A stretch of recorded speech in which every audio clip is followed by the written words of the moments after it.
Hello, hello, hello, Aquarius. I'm Poetic Heretic, and this is your September 2020 astrology forecast, where we take a look at the most significant astrological developments of the month and interpret them for your sign. Now, we are doing things a little bit differently this month in that I do not have a written report that I will be reading to you, but instead I'll be interpreting each development in real time. I will just be explaining it to you as we go. So that should be fun and interesting. Also, I want to remind you, as always, that forecasts like this will be most accurate for your rising sign. So I highly recommend using these videos for your rising sign first and foremost. And then if you would like to after that as well, you may also use them for your sun and or moon sign, of course. So, with all of that said, let us begin. The chart on screen we have right now is for the very end of September. And the reason we must look at that first is because this is an aspect that we have to understand clearly if we are to also understand what the entire month of September is about. It is, of course, indeed none other than the Mars-Saturn square, perfecting September 29th at 5 p.m. Eastern Time. Now, that's not actually that important, the time that it perfects, because what's really happening here is that Mars has slowed down to turn retrograde this month, and by this point in this chart, it is retrograde and is still moving very, very slowly. And as it's holding that position in those later degrees of Aries, it is doing so in a tight square to Saturn in Capricorn. And that is indeed very frustrating and very tense and very stressful. And so what that results in is our having this energy to deal with all month. So for the entire month of September, Mars is square to Saturn, as we see here. This is not easy energy to work with at all, and it doesn't end once September ends either. This is very much ongoing. And so for you, Aquarius, the way that this will most likely manifest is as a stressful situation involving focused action, motivation, desire, or willpower, as well as reality, limitation, obstacles, or authority that pushes you into new areas of activity. And those new areas of activity, as well as the areas likely to end up being affected by this transit once it is finally over, which is not going to be anytime soon, certainly not this month, but nevertheless, those areas will be your communication, short distance travel, and what is familiar to you, your, give me a second to calculate, career or public image, how you spend time alone or your enemies, as well as you personally.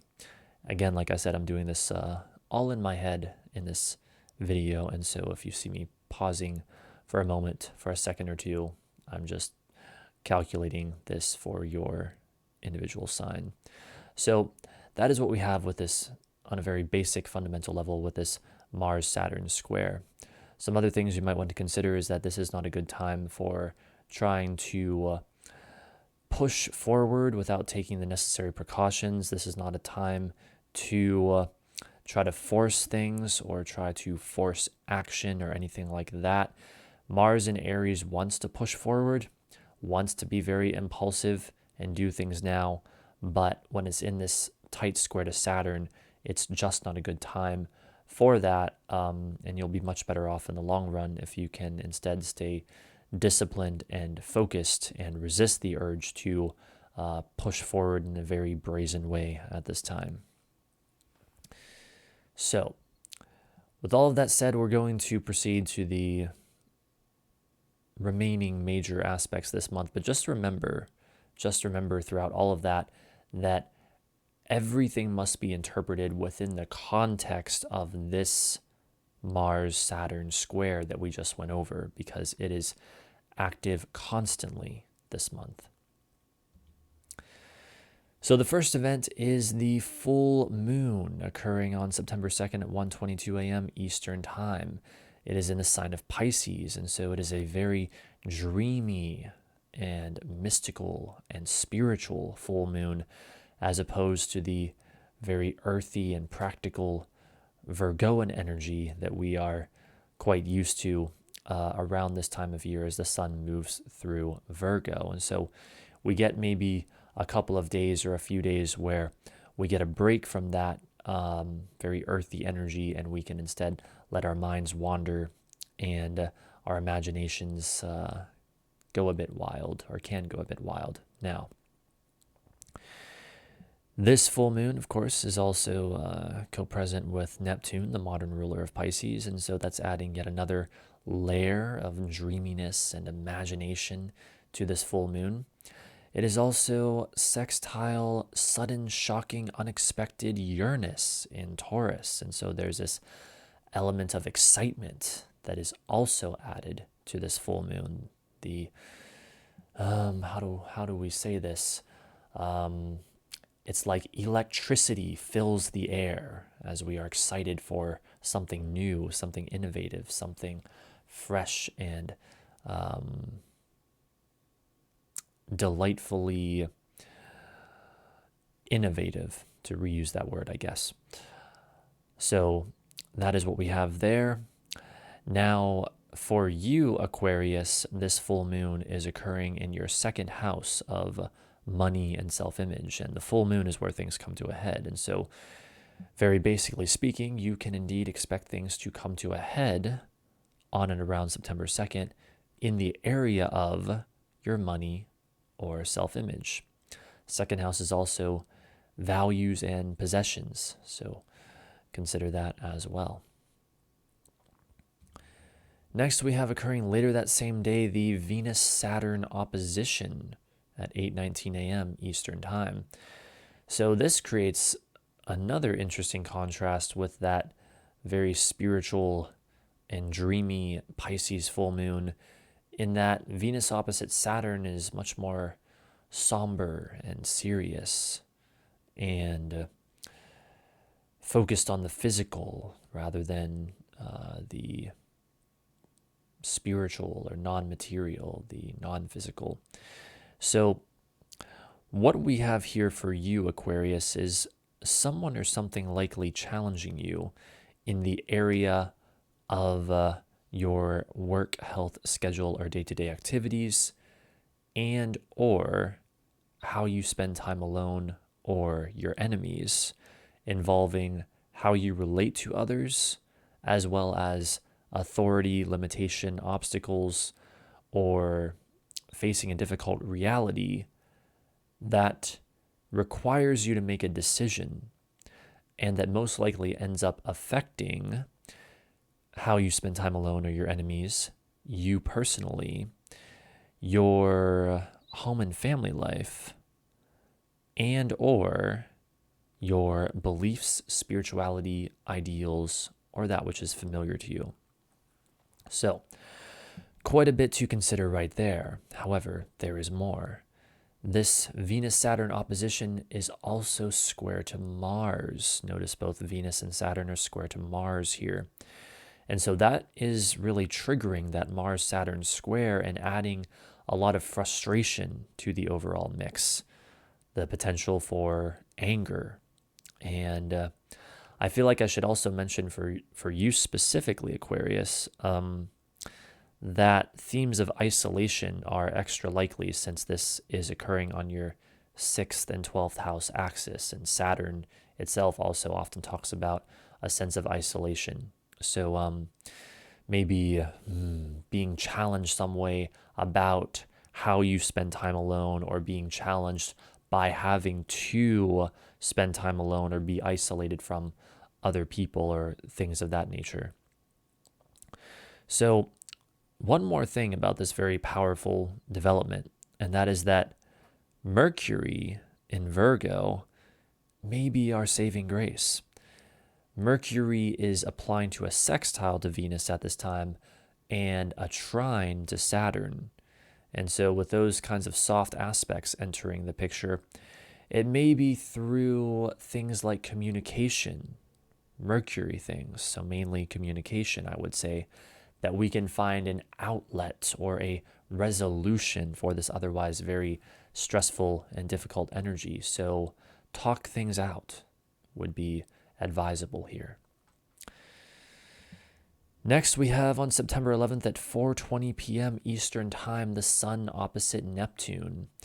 So here we have, again, the Sun in earthy practical Virgo versus this time Neptune in dreamy Pisces. So it's like reality versus fantasy all over again. But this time, this is someone or something, again, likely challenging you in the area of your partner's money, business, or issues of life and death, and or your money or self-image, involving your sense of self, as well as dreams or spirituality or imagination or fantasy that is requiring you to make a decision of some kind, and that ends up affecting your major relationships, as well as, again, your money or self-image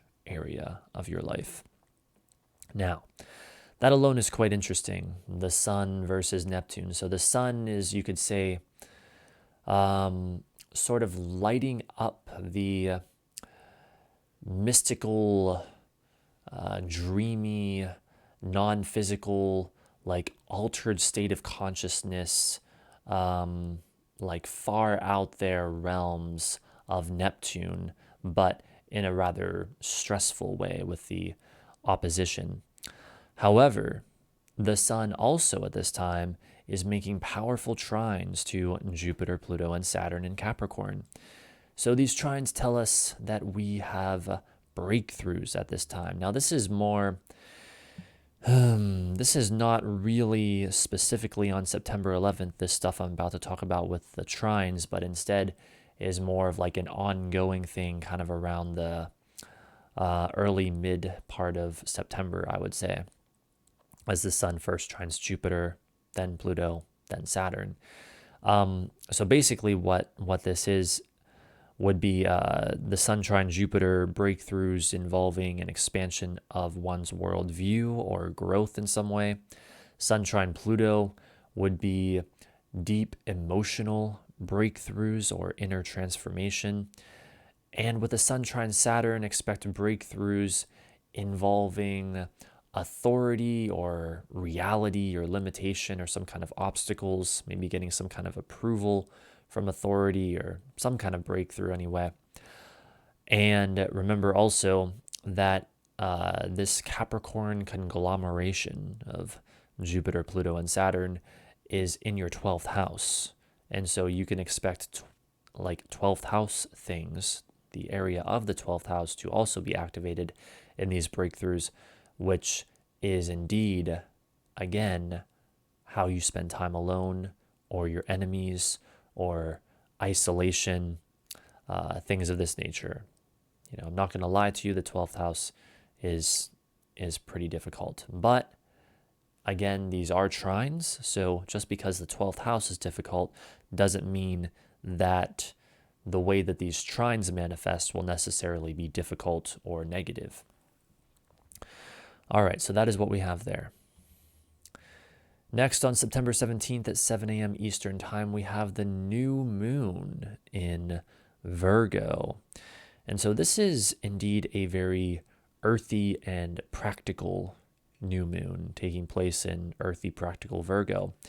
And then it's made even more so by being in a powerful trine to, here it is again, Saturn. Make it real, reality-based, reality-oriented Saturn. And so this new moon is really anchored in reality. So expect maybe some new beginnings that are of a very tangible nature around this time, and perhaps some breakthroughs as well with, again, the powerful trine. Now for you, Aquarius, this new moon is taking place in your 8th house of your partner's money, business or issues of life and death. And so you can expect new beginnings in any or all of those areas. The eighth house is also highly transformative, and so this may be the beginning of a new transformation that you'll go through over the period of the next 4 weeks. Now, you see, I'll let you in on a little, I don't know, it's not a secret, but a little fact about me, I guess. I always hesitate to use the word transformation, and I think it's overly used when describing the eighth house, because from my perspective, everything is a process of transformation. Like all of astrology is a process of transformation. But I guess it's also true that sometimes some things are more transformative than others. And whenever we see the eighth house powerfully activated, that does often end up being quite transformative indeed. So I try to use the word sparingly, but I use it when I feel like it's really appropriate. And I would say this is one of those cases. But again, it's not like right on September 17th, you're going to have some new transformation. No, September 17th may be the beginning of a new transformation that lasts perhaps throughout the next few weeks. Of course, it may also be another breakthrough with that trine to Saturn in your 12th house, and thus therefore involving how you spend time alone and or your enemies, or perhaps for you, especially Aquarius, breakthroughs involving, almost said transformation again, isolation. So the final aspect that we will be looking at in this video is none other than Mercury opposite Mars on September 24th at 6:47 a.m. Eastern Time. So this is quite the angry aspect. This is indicative of fights and arguments. I'm not going to lie to you here. More specifically, though, for you, Aquarius, this is yet again someone or something likely challenging you, this time in the area of your beliefs, spirituality, ideals, or that which is foreign to you, and or your communication, short distance travel, or that which is familiar to you, involving what you write, study, talk, or think about, as well as focused action, motivation, desire, or willpower that requires you to make a decision of some kind, and that most likely ends up affecting your creative self-expression, your partner's money, business, or issues of life and death, your communication, short distance travel, or that which is familiar to you, and or your career or public image. So yes, indeed, as we so often see with aspects like this, numerous areas can end up being affected by them. Now, that's a lot to chew on already, but as if that wasn't enough, we also have this Mercury-Mars opposition square to Saturn in Capricorn. And so that's adding a whole nother level of limitation and difficulty and bumping up against reality to this rather angry aspect. However, it is also a configuration that qualifies, according to my studies of medieval astrology, as a planet accepting the management. And that is what Saturn is doing here. And so often when we have that kind of configuration, we have the planet that is accepting the management acting as a judge or a mediator or someone who decides what's going to happen between the other planets. And so here that would be like a judge deciding what's going to happen between two opposing parties represented by Mercury and Mars. So I think that is what is very likely here, especially even more so in this case than perhaps usual, because Saturn is already a planet representing authority. Now, let's look at those houses again for you, Aquarius, because it's also important to remember that this might not even be you that is involved in this conflict. You might not be one of the two parties in conflict here. Instead, they could be people in your life. And again, it's on your 3rd and 9th house axis. And so it could be people that are somehow involved with your beliefs or spirituality, or even like your school, because the 9th house is also education, and especially higher education. It could indeed be a literal like court case, like a judge and a judge deciding a court case, basically, because the 9th house can often include legal proceedings.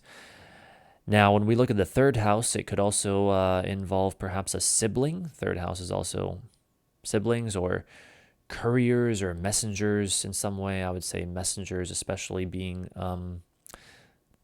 probable to be involved in something like this. So, people in those areas of your life that are fighting, and then it ends up affecting you in some way, shape, or form. Now, what's so interesting about this, what I really love about this, is we can even look at the planet accepting the management, at the house placement of it, and determine through that where the judge or mediator figure, if such a person does come into play, we can find out or figure out where that person likely comes from. Well, I think you're going to find this very interesting, Aquarius. Since Saturn, the planet accepting the management, is in your 12th house of hidden things and isolation and enemies, the mediating figure here, or the judge or whoever, may in fact be an enemy of yours. Or maybe it's not going to be quite that dramatic, but somehow a person having to do with the issue of isolation, like maybe even someone who works with criminals, or is involved in like the prison system, prisons, of course, isolation, or even someone in another sense who is involved with hospitals in some way, because hospitalization is considered a 12th house thing, like being isolated like that. So a number of interesting possibilities there for how this energy will manifest. So search your own life for what that will most likely be, and there you have it. So that is about it. That is about it for this month, Aquarius. So just to give you, or to at least try to give you an overview here to sum all of this up, September is not an easy month. I'm not going to sugarcoat shit for you, as I've been saying to like all the signs this month. This is not an easy month at all. It's quite difficult. That Mars-Saturn square is just stressful as hell. It's frustrating, but at the same time, if you do feel a lot of frustration this month, know that that's completely normal. And so maybe that can take the edge off of it somewhat, and that you don't have to worry about it as much.